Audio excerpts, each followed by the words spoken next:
Good evening and welcome to Tucker Carlson tonight. The weather system known as the bomb cyclone has spread its icy tendrils all over this country, plunging much of America into freezing or even sub-zero temperatures.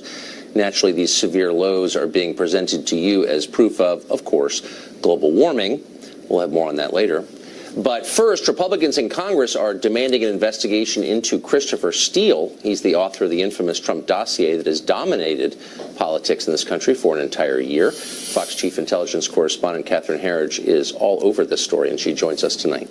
Yeah. Well, thank you, Tucker. This case matters because it's the first known criminal referral from Congress as part of the Russia investigations. The Republican chairman of the Senate Judiciary Committee, Chuck Grassley, who has oversight for the FBI and Justice Department, along with his Senate colleague, Senator Lindsey Graham, believe there is a violation of 18 U.S.C., which is lying to federal authorities, commonly known as the Martha Stewart statute.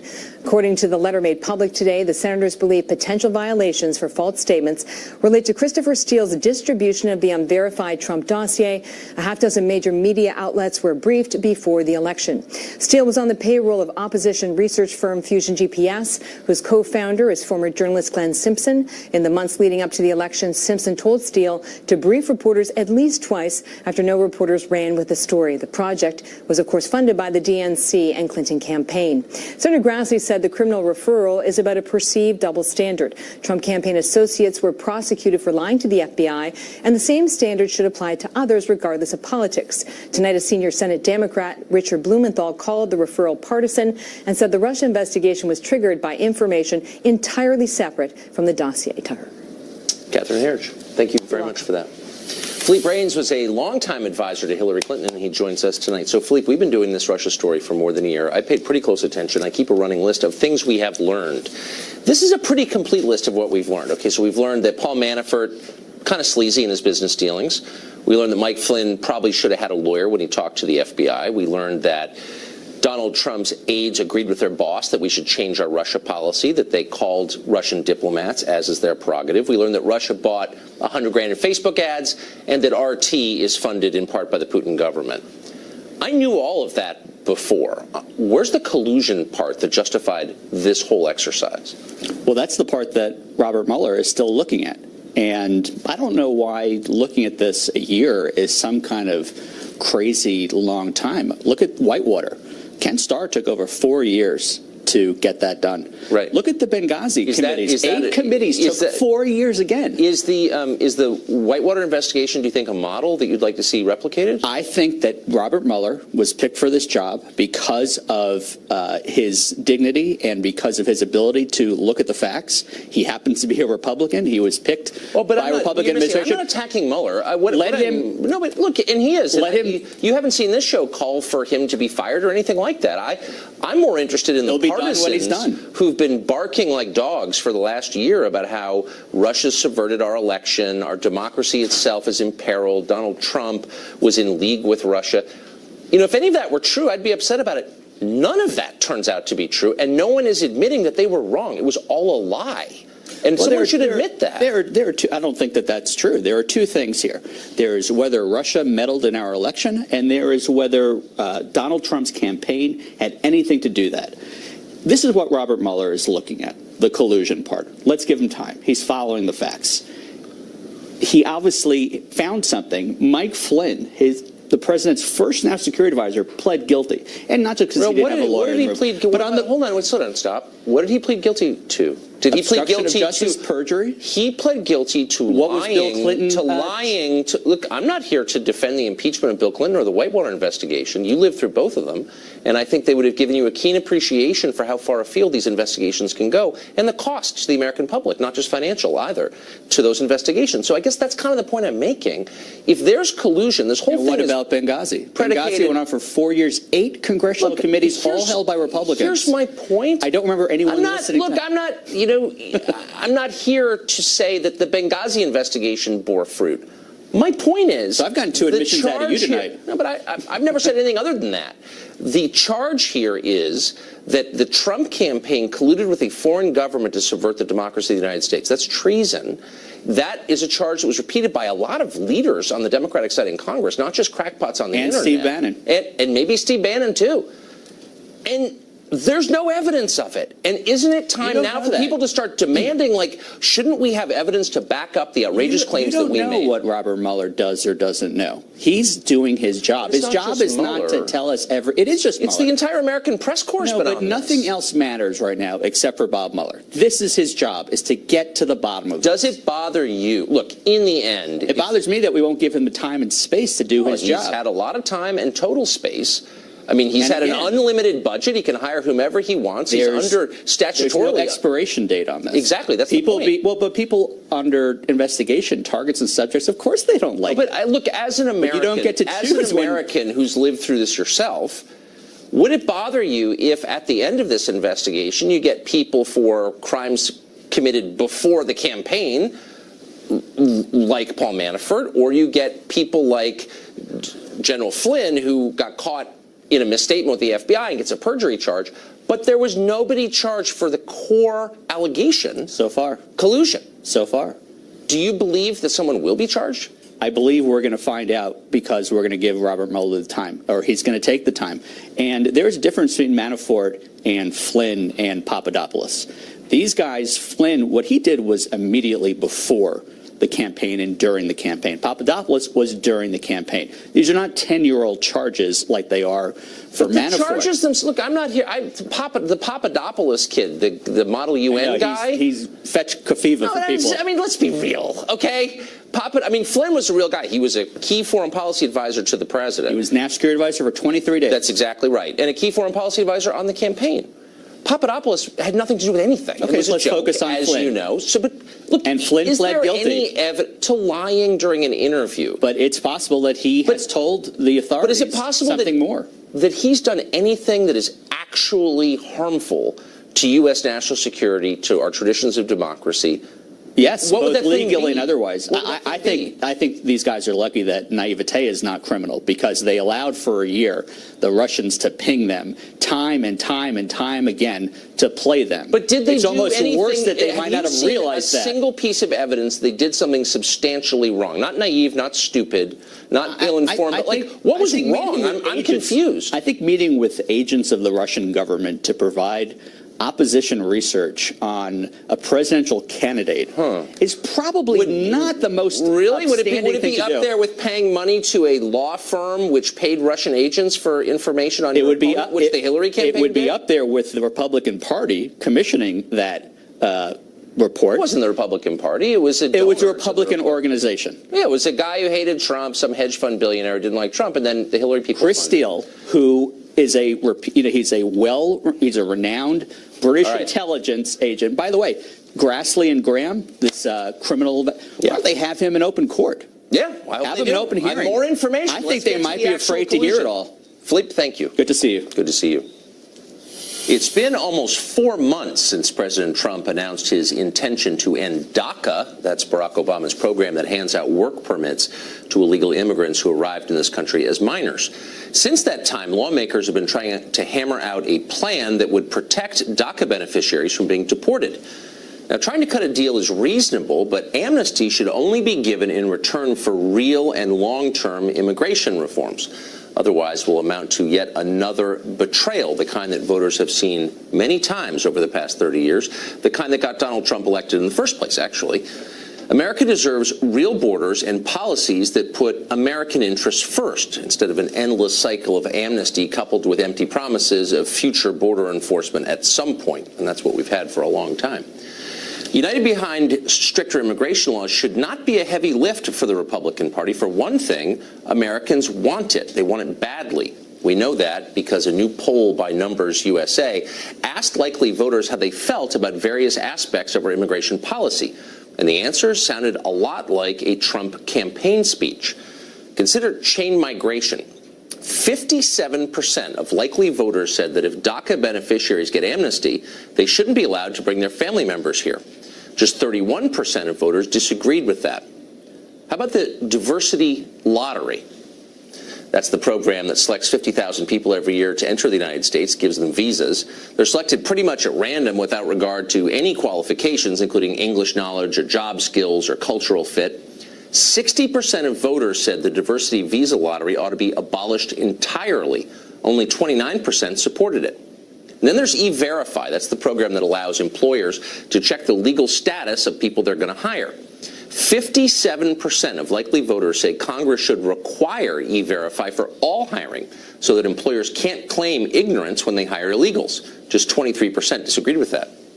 And voters aren't just opposed to illegal immigration, by the way. A strong majority wants to cut all immigration, including legal, across the board. Currently, this country admits about 1 million legal immigrants a year. 60% of those asked said they'd like to cut that number in half, if not more. In political terms, those numbers are huge. Republicans would kill for that kind of support on other issues, all kinds of other issues. Restricting immigration is a lot more popular, for example, than defunding Planned Parenthood or cutting taxes for the wealthy or cracking down on marijuana, bombing distant countries, more popular than all of that. It's also, of course, the main thing that President Trump ran on last year and probably the central reason he won in that upset victory. This should not be hard. Just a month ago, the Republicans united to pass an unpopular tax reform bill. They should be able to come together to pass a far more popular form of immigration reform. Yet somehow that's not happening. In fact, the opposite is happening. Apparently, a number of Republican senators are prepared to cave completely to Democrats on this question, agreeing to amnesty with no serious concessions in return. One proposal would simply delay chain migration rather than ending it, while expanding the scope of the amnesty for DACA recipients and reallocating diversity lottery visas to a different class of unskilled immigrants. Not only would a deal like that hurt the country, voters have said very clearly again and again they don't want it. And this is a democracy after all, or at least it was. You have to listen to what voters want if you're a lawmaker. If you see that kind of deal come out of Congress, and you may, the Republican Party is done. It's over. It's toast. It'll be a short epitaph, too. Suicide. Congressman Sean Duffy is a Republican representing Wisconsin, and he joins us tonight. Congressman, thank you for coming on. Hey, Tucker, it's good to be with you. Happy New Year. Happy New Year. So these poll numbers are really striking to me because they show that the public is tougher on immigration, including legal immigration, even maybe than the current president was during the campaign. And I'm wondering if this news is filtered down to Republicans in the Congress who seem way more liberal on immigration than their voters. Well, listen, Tucker, I don't know that the Congress is actually that liberal. At least the Republicans aren't that liberal in Congress. Now, we do have some outliers that wouldn't mind having a DACA amnesty fix without any border security or any fix to chain migration. That's true. But a vast majority of Republicans in the Congress, we stand with President Trump. We want to fix the situation we have with the DACA kids. We think that's reasonable and fair. But in exchange for that, we want to secure a border. We want to build a wall. We want to fix chain migration. We want to fix the lottery system. So, and I got to tell you what, if Democrats don't start to negotiate fairly on this issue, there will be no deal for the DACA kids. So, I get your concern, but I got to tell you what, I sit inside our Republican conferences, and there's a great unity around this issue of fixing the root cause of the problem that continues to bring new people in who, Tucker, they just pack their bags and they decide to come into our country on their own, where we believe that Americans have a right to pick and choose who comes into our country. We want the people that graduate from MIT and Harvard that love America, or even the people that will come and work up on our Wisconsin dairy farms, where those are jobs that our own people won't take. We need those kind of people who love to work and love our country, but we get to pick and choose them. You just don't get to pack a bag and come across the border and say you're going to be an American and get amnesty. I mean, pardon my skepticism. So the president runs this campaign that's different from the 17 other campaigns Republicans are running, really in one respect. He's tough on immigration. He says he wants to build a wall. We're a year in. Republicans have unified to pass an unpopular tax bill. They tried to get health care through. They've done all manner of things. They haven't actually gotten together to do that, the one thing he ran on. Why is that? So listen, I hate to get in the weeds with you, but you know that we could pass a funding bill for the wall in the House. But we can't pass that kind of bill in the Senate. Though Republicans control the Senate, they have this thing called the filibuster rule. You need 60 votes, which means 9 Democrats have to vote for that funding. That becomes very challenging for us. So I would love if Republicans could ram through a funding bill for the wall, but that's just not the reality of politics in the Senate. So we're going to have to leverage DACA in exchange for border security and other immigration reforms. That's just the way the Senate works. So, I mean, I don't like it, but that's the truth. So just to get to one of the key questions in that negotiation, chain migration. So I think most people look at this and say, you know, you came into the country illegally. Maybe your parents brought you here. Maybe you came as an unaccompanied minor, but it's illegal. You shouldn't be allowed to bring all your relatives with you. What percentage would you say of Republicans disagree with that statement in the House? I think a vast majority agree with the fact that that if you're a DACA child, you shouldn't be able to bring in your parents through chain migration. But let me just take a step back. Tucker, Democrats want these children to become citizens within 5 years, and then through chain migration be able to bring their parents into the country legally who brought the child in unlawfully. This is insane. Listen, Republicans aren't going to stand for that. To your point, Republicans might not have run on immigration reform, but the poll numbers that you cited and the success of Donald Trump have made it very clear that we can have a stronger backbone and actually fight for immigration reform that works for the country. And that's one of the benefits of Trump and him driving a message about equity and fairness in immigration reform. So I think the Republicans are going to hold the line, and just if they don't, and I think we will, but if they don't, Donald Trump won't sign any legislation that doesn't have a border wall funding component to it. He's not going to sign it. I don't know about that. I mean, I really don't know the answer, but I do know, I'm totally convinced we got Trump in the first place because Congress ignored what voters wanted for like 30 years, and it made people mad. Congressman, thank you for coming on. Hey, thanks, Tucker. The FBI tonight renewing its investigation of the Clinton Foundation, which still exists. We'll have more on that ahead. Plus, we'll ask activists why they treat every type of weather as proof that global warming is real. Is it?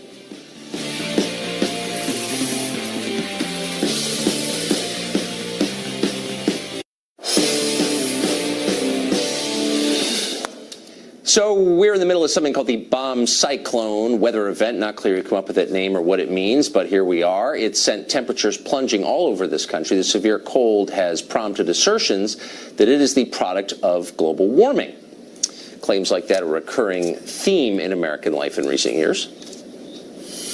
The speed that climate change is happening is caused by humans. Instead of happening on timescales of millions of years, or let's say 15,000 years, it's happening on the timescale of decades and now years. Should have mentioned climate change as a national security threat because it is. Why then is the Arctic ice shelf melting? Why are the sea levels rising? Why are the hottest temperatures in the last decade essentially the hottest temperatures that we've seen on record? It does seem like climate change is happening faster than we thought in some ways. It seems societally that maybe we're more vulnerable than we thought. The entire North Polar ice cap during some of the summer months could be completely ice-free within the next 5 to 7 years. So in case you're keeping track at home, low temperatures are proof of global warming. So are high temperatures, heat waves. Also hurricanes are, but droughts are too. So hot or cold, wet or dry, all of it is proof that human activity is making the climate hotter. The question is there any weather phenomenon that doesn't prove global warming? Josh Fox follows us carefully. He's a documentary director and environmental activist, and he joins us. Josh, thanks for coming on. Tucker, it's great to be on again with you. Thank you. You said everything that you just said was true. That was amazing. You had like a whole run there. Let me just say at the outset, I'm not here to debate you. I don't really know what my position is. I'm open-minded because I believe in science, and I think that evidence ought to lead to conclusion, not the other way around. That's miraculous. But why wouldn't I be a little bit confused if people say that hot temperatures are a sign of global warming? Now they're saying cold temperatures are, wet conditions are, but also dry conditions. How can that all be true?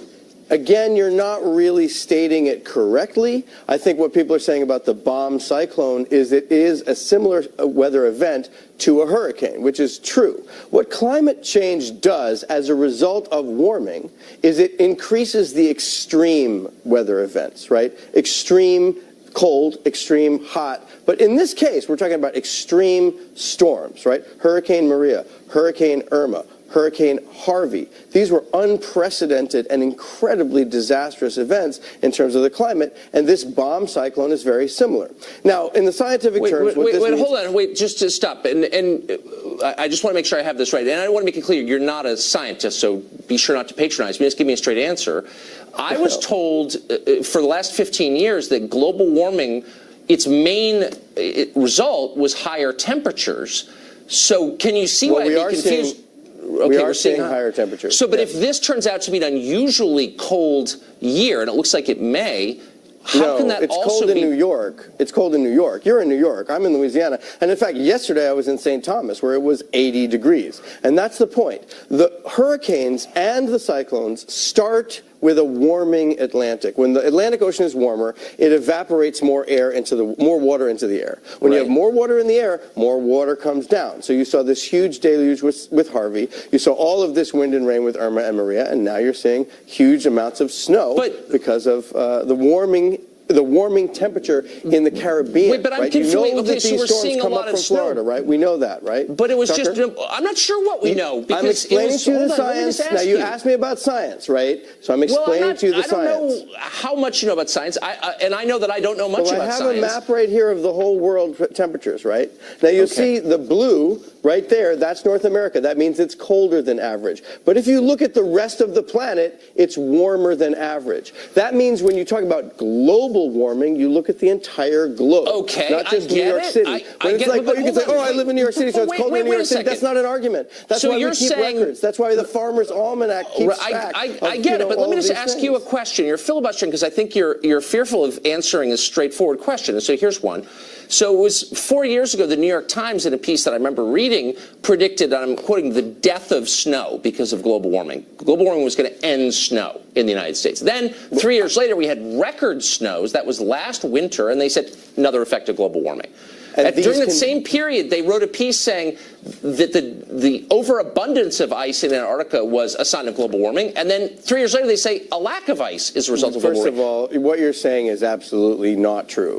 Well, it is true. I can cite it right here. It's not true, Tucker. It's not true. And listen, let me tell you something. Well, what's not true about it? Can I tell you the reason why I care about this? No. I want to get specific. I don't want to get general. I just spent the entire Christmas holiday on St. Thomas, which is a town that was an island that was completely ravaged by Hurricane Maria and Irma. There are people who have no electricity. There are people who have no home. There are people who lost loved ones. You're eliding over and my the reason why people care about climate change. You're making a general statement. I want to be very specific. Your question is nonsensical, Tucker. Your question has no basis in science. You're saying, oh, well, we have one article here and one article there. What I'm trying to point to saying that the same people are making contradictory claims. Global climate records. And the reason why I'm on your program right now is because over this last decade, I've been exploring fracking and exploring and investigating climate change. Why? Because I don't want people's children in harm's way. I don't want our military in harm's way. James Mattis, what you're doing is calling attention to your own moral virtue. You've departed science. The Secretary I'm asking you specific questions. In the Trump administration believes all of you guys immediately go when asked a simple question. You go to, I'm a good person, I care.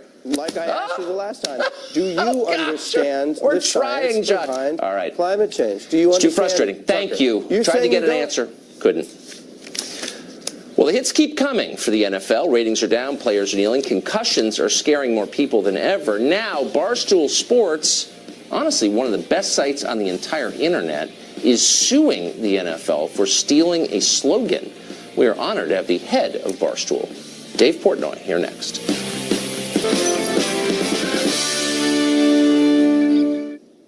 Another installment tonight of Drugged. That's our ongoing look at the opioid crisis that is killing more Americans than the entire Vietnam War did every single year. Percocet is one of the more popular opioid painkillers and one of the most commonly abused. The musician Prince was addicted to Percocet. It almost certainly contributed to his eventual death from a fentanyl overdose. Percocet is a legitimately dangerous drug, and yet in recent years, popular musicians have begun promoting the abuse of it. Last year, for example, the rapper Future released a song called Mask Off, which mentions Percocet no fewer than 18 times, and not in a critical way. The song peaked at number 5 in the Billboard charts. Its music video has received more than 230 million views on YouTube. In effect, it's an ad for Percocet aimed at a very young audience, and it's far from the only one. The song Gucci Gang by Lil Pump, Grammys by Drake, we could go on. You may not listen to that music yourself, but your kids and grandkids likely do. Imagine if this were happening with cigarettes. A top 5 hit telling kids to smoke Newports, for example. People would be horrified, and rightly so. R.J. Reynolds, which makes Newports, would respond immediately. There would likely be congressional hearings into the effect on children's health. But when artists promote Percocet, no one in authority seems to notice. That's odd, considering that opioid overdoses kill far more young people than cigarettes do. In a lot of places, they kill more than car crashes and gunfire, too. Drug ODs are the leading cause of death for Americans under 50. Endo Pharmaceutical owns the trademark for Percocet. They profit from its sale. The company has to know that recording artists are promoting their product to kids. How could they not know that? Yet they've said essentially nothing about it. They haven't attacked any performer for pushing Percocet. They haven't threatened legal action either, though a lawyer we spoke to today said that Endo would have a real case. We contacted Endo Pharmaceutical about this afternoon. They responded, but only with mindless boilerplate that didn't address the question we asked. Here's part of what they said. Quote, Endo is dedicated to providing safe, quality products to patients in need, and we share the public concern regarding opioid abuse and misuse. Percocet is an FDA-approved product prescribed by a physician for its intended use. Endo does not promote the product, end quote. Well, there's at least one honest line in there. Endo does not promote Percocet. Rap stars do it for him. Well, it hasn't been a great year for the NFL. Ratings are down. Protests are widespread. The president is hostile. Yesterday, the president tweeted a picture of a woman mourning by the grave of fallen soldiers and wrote this, "So beautiful. Show this picture of the NFL players who still kneel."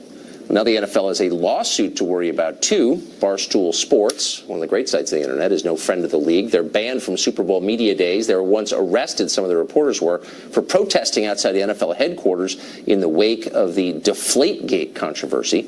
Now Barstool says the NFL stole their slogan, Saturdays are for the boys, and used it to hawk team shirts. Dave Portnoy, El Presidente, is the president of Barstool, and he joins us tonight. Mr. Portnoy, thanks for coming on. Thanks for having me. So what's this lawsuit about? Well, the NFL put on a whole line of T-shirts out that we feel directly infringe upon our Saturday for the Boys trademark. And the NFL has no problem suing everybody when they think they've even sneezed at what they're doing. So yeah, we decided we'd fight back on this one. Did they give you a heads up before stealing your slogan? They did not. I think that would ruin the steal. No, we just saw them. We were surprised by them. And then we sent the cease and desist out. I mean, the NFL is one of the biggest commercial operations in the world. You're a website. Why wouldn't they just pay you for it? Apparently they thought they could just take it. Or they didn't think we'd notice, possibly, which I don't know how it's possible because we hate them and they hate us. They arrested your reporters. Why'd they do that? So we were protesting Tom Brady, the 4-game suspension he got because we didn't think there was any due process. He wasn't found guilty. Right. And Roger Goodell at one point said he'll talk to the media at any point. So we went and tried to talk to him when he wouldn't meet with us. We handcuffed ourselves to each other in the parking lot, as you see there. And then we got hauled off to jail. Was it worth it? It is now. It's worth it now. When we're in jail, jail's pretty bad. I'd never been in jail before. So if you ask me during jail, I say no. Post-jail, yes. Yeah, it changes a man. You got to do the time. You can't let the time do you. Yeah, it hardens you up. It does. So let me ask you a broader question, since I read your site and I admire it. I'll admit it, not to be a fan. Nothing to be ashamed of. Is it tough to run a site like that? Your site's popular because it's honest, actually. Totally honest, inoffensive, and irreverent. Is it hard to run a site like that right now, where you're not allowed to be honest and everyone's required to lie about everything all the time? It's getting tougher. I'll give credit to, the people. I've been running it for a while, and I sold half of it. They like the voice. They like the authenticity, and that's what works. So we just stick with it. But it is more tricky because no matter what you say, there's somebody who's going to, bang their fist, scream, whatever. So it makes it a little more complicated. They say, they pay you all this money because they say they like the voice, and they probably secretly do. But then when people complain, companies don't stand up for editorial freedom in this environment, do they? Do your corporate masters really stand firm against complaints? Yeah, they really do, because for the most part, we're able to monetize through our audience, and the advertising is great. The advertising is what is at the core of everyone crumbling, basically, for the most part. You're worried about losing that. Our revenue stream is made on T-shirts and events and speaking to our consumers directly, so that gives us some more freedom than maybe other companies.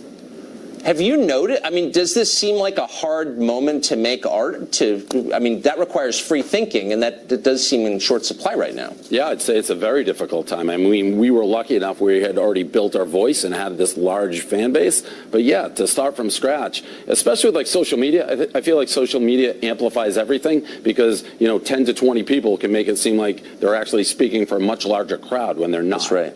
Yeah, it'd scare the heck out of corporate people. Dave Portnoy, thank you very much. Thanks for having me. Appreciate it. The FBI renewing its investigation of the Clinton Foundation. What does that mean for the foundation, for the Clinton empire? That story next.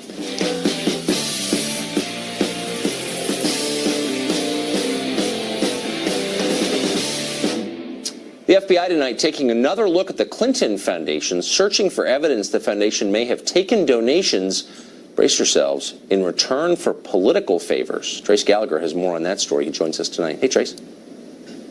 Hey, Tucker, Fox News has learned the U.S. Attorney's Office and FBI have been looking into the Clinton Foundation for months. They're focused mainly on pay-to-play politics, and we're told a key witness was interviewed in December dealing specifically with any comparisons between donations to the Clinton Foundation and government actions while Hillary Clinton was Secretary of State. That's the first investigation. There is also Hillary Clinton's private email server. The Hill has now published a report featuring former FBI Director James Comey's original draft on the investigation, which uses the term gross negligence and says there was evidence Clinton committed a felony. Anti-Trump FBI agent Peter Strzok reportedly softened the language in Comey's draft so Clinton could avoid criminal charges. The DOJ is exploring whether to reopen the probe. The Justice Department is also asking FBI agents to explain evidence gathered in the now dormant Uranium One investigation. The DOJ is deciding if a special counsel might be needed.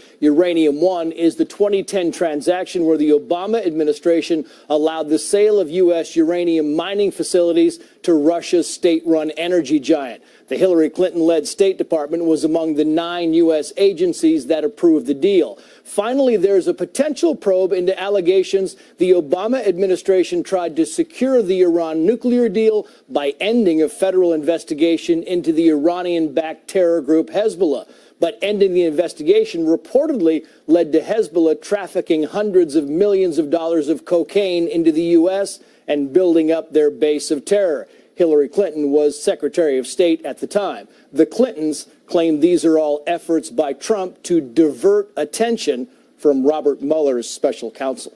Tucker. Trace Gallagher. Thanks a lot, Trace. Congressman Matt Gaetz is a Republican who represents the state of Florida. He joins us tonight. Congressman, thanks for coming on. So, I don't know if you can hear me, Congressman, but if you can. I got you, Tucker. Just heard you. Excellent. Thanks. So the Clinton people are saying, look, you know, Hillary Clinton has been a private citizen for a long time. She's been out of politics, in effect, for a year. Why now? What's the significance of these, do you think, for the rest of the country? There may have been acts that occurred at the State Department as a consequence of bribes paid to the Clinton Foundation, which are creating an ongoing security concern for the United States of America, Tucker. Take, for example, the Hezbollah story you just mentioned. It's not just cocaine that's being trafficked. You've got Hezbollah working in common cause with narco traffickers in South America to move opium, to move heroin, to move people into the United States. And the investigation that was going on to degrade these networks, to degrade the collusion between Hezbollah and South American narco traffickers was smothered by people at the Justice Department. And there is a suspicion that the State Department, led by Hillary Clinton, had a role in limiting the American people's access to information about Hezbollah being funded and their operations in this country because they wanted the Iranian nuclear deal so bad they didn't want us focusing on the fact that Iran has funded over 100 mosques in South America to recruit people and then to send them to the United States to do harm. So that's one of the investigations into that, and it does seem, if true, first of all, it's hard to defend, but second, it has obvious national security implications for this country. Tell us about the investigation, to the extent we know much about it, into the Clinton Foundation.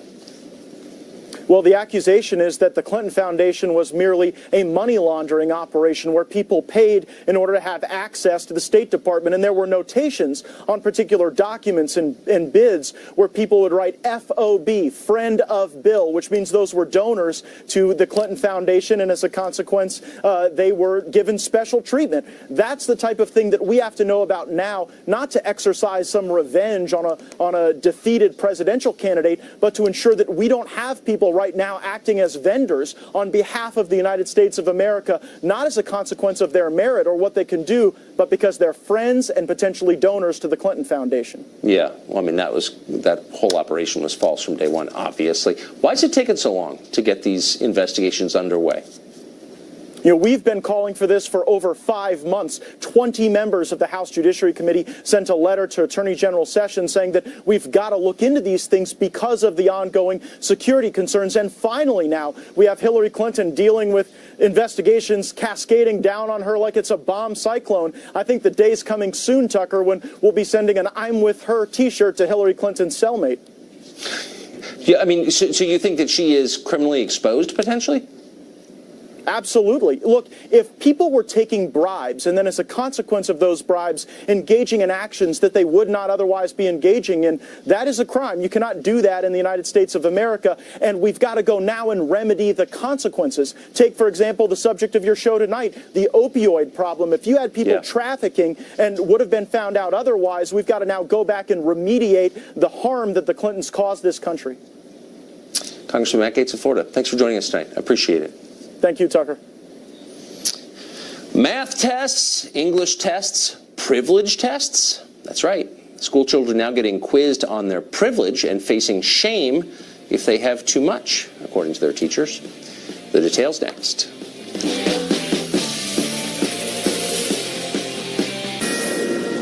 We have new developments tonight in the investigation into the Mandalay Bay shooting. In a statement released just moments ago, MGM said that staff at Mandalay Bay interacted with shooter Stephen Paddock more than 10 times in the days leading up to the massacre, the one in which he killed 58 people. In response to media questions, MGM said this, quote, there were numerous interactions with Stephen Paddock every day at the resort, including a room service delivery and a call with housekeeping on October 1st, all of which were normal in nature, end quote. We'll continue to follow this story, of course. Well, schools aren't just for teaching math, reading, or science, and to be honest, they haven't been for a long time. But now they're also teaching kids to feel ashamed of their families. 158th graders at Badger Middle School in West Bend, Wisconsin, were recently given a privilege test that identified them as being privileged for being white or rich or having an intact family. This is common, by the way, in schools across the country. School officials at Badger Middle School said that privilege education was important to enable the students to succeed in their careers somehow. Nell Daly is a psychotherapist, and she joins us tonight. Now, thanks for coming on. This strikes me, and I've seen this before, I've seen it with my own kids, it seems cruel. Children are, as you know, very sensitive about being called out as different, and that's exactly what this does. And it singles out some kids and basically suggests that they're bad for things they can't control. Why would they do this to children? Well, I would have to respectfully disagree with you here. This, as a journalist, let's just put this into context.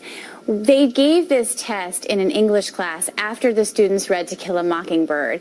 And what they were doing was discussing Jim Crow laws. So it's very difficult for teachers to teach history, U.S. history and world history, without talking about privilege and how positions of privilege, when they're abused, can lead to really horrible crimes being committed to humanity. But I'm confused. So these are middle schoolers in Wisconsin in 2018. To Kill a Mockingbird is about Mississippi in the 1940s. What do their families have to do with that? Like, literally nothing. It wasn't their families. What they were talking about is whether or not kids recognize what kind of privilege they have in the society by being who they are. For example, perhaps white, perhaps male. And it's teaching children that they need to have compassion for people who are on the other side of whatever they are, and to also not abuse that position of privilege moving forward in their lives. Oh, so they're scolding the kids for things they can't control, like their race or the condition of their family. I mean, by the way, isn't this... I don't believe anybody was actually scolded, and in fact... But the implication is, look, you have a special responsibility to be sensitive because of something you can't control. And by the way, absolutely. You really and Tucker, if we didn't teach children this at this point, right, then we're going to raise little boys who end up becoming producers and executives at large movie studios who then end up committing crimes against women like rape. We need to teach children how to be really compassionate towards other people and to be much more sensitive to not abusing their positions of power. How is this compassionate to single out little kids? They're not little kids. So they're in fairness, middle schoolers. These children, no, they're middle schoolers. So by the time the children are in the 8th grade. But hold on, how is it compassionate to make them feel bad for their race or their family situation. This does make them feel bad. It's happened to my kids. Tucker, this is talking about shame and vulnerability is a crucial part of the classroom, and it's interesting what the parents. Yes, because what the parents were saying was that are the teachers qualified to do this? I mean, are they? You've sat through U.S. history classes. You've sat through world history classes. Yeah, and I mean, I think it's one thing. Hold on, I'm not sure that being a middle school history teacher gives you, first of all, the right to talk to my kids about their family and to make judgments about their family, A. B, are they really qualified to navigate something this delicate? With does a bachelor's degree in history give you the ability to do this, to tackle the nuances here effectively? I'm not sure. I'm not convinced. As a psychotherapist, I read the actual survey, and some of the questions, I agree with you, were a bit bizarre, and I didn't understand them. But asking children to recognize where they hold positions of power because of their race or their gender is really important, and it's very difficult for teachers No, I to would correct you by saying it's really stupid, actually, because the idea that all people of one race are empowered and people of another race are disempowered is, first of all, factually wrong. You're making this binary. This is a very nuanced conversation. I'm not making it binary. When you talk about the Civil War, when you talk about World War II, how do you talk about those kind of world history events where many people were killed, where blood was actually spilled because of race, because of politics?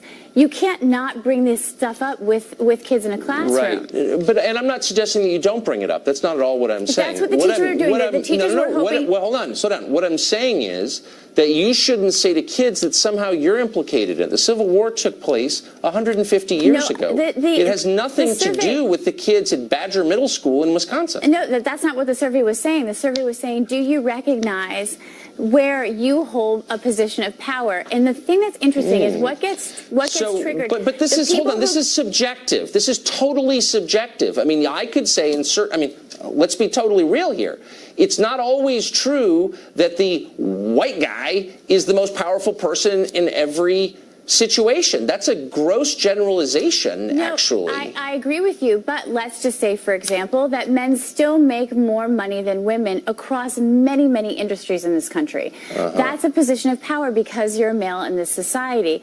And it's true if we look at... That's just not actually true, though. I mean, I don't know. I'm not faulting you. I know you're a shrink, not an economist, but you may not be keeping current with the actual numbers on this. That's not actually the whole story, but that's a whole another conversation. I'm saying, why is it not okay just to have teachers teach history and English and math? We're turning out generations of illiterates. Why wouldn't we stick to those things? Well, you have to teach history. You also have to teach why these things occurred in U.S. history. And part of that is an emotional conversation. You cannot talk about the Civil War, Jim Crow laws, without it becoming emotional.